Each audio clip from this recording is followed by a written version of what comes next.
ఈరోజు రాష్ట్రంలో మీ హయాంలో జీతాలు కూడా ఇవ్వలేనటువంటి పరిస్థితి నుంచి మేము అధికారంలోకి వచ్చిన డిసెంబర్ నుంచి మొదటి వారం నుంచే జీతాలు ఇచ్చిన చరిత్ర ఈరోజు రాష్ట్రంలో ఉద్యోగస్తులు అందరూ కూడా ఆనందిస్తూ ఉన్నారు.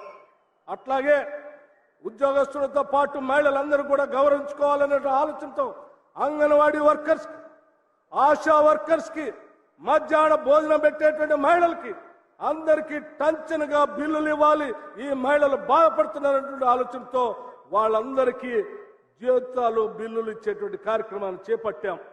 వాళ్లతో పాటు ఇంకొక ఉన్నతమైన కార్యక్రమాన్ని కూడా తీసుకోవాలని మంత్రివర్గ సహచరులు ముఖ్యమంత్రి గారి నాయకత్వంలో ఒక నిర్ణయం, గొప్ప ఉన్నతమైన ఉదాత్తమైన నిర్ణయం చేశారు. అది చెప్పడానికి నేను సంతోషిస్తా ఉన్నాను. ఆనాటి ఉమ్మడి రాష్ట్రంలో ఉన్నటువంటి దాదాపు సగ జనాభాగా ఉన్న మహిళలందరికీ పావలా వడ్డీకి రుణాలు ఇచ్చి ఆ తర్వాత వడ్డీ లేని రుణాలు ఇచ్చాం.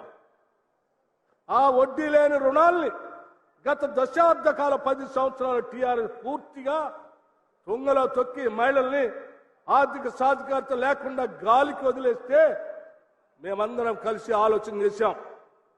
ఈ రాష్ట్రంలో ఉన్న మహిళలంతా మన మహాలక్ష్ములు, వాళ్ళని ఆర్థికంగా సాధికారికంగా నిలబెట్టాలి.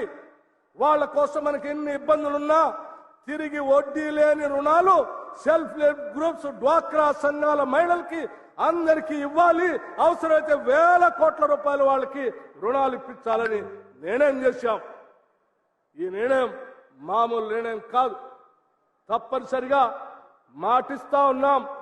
మిత్రులారా, రాష్ట్ర ప్రజానికానికి ఈ చేవల సభ నుంచి మాటిస్తా ఉన్నాం. మేము ఇచ్చినటువంటి ఏ హామీని కూడా వదిలిపెట్టాం. ఎన్ని ఇబ్బందులు వచ్చినా చేసి చూపిస్తాం.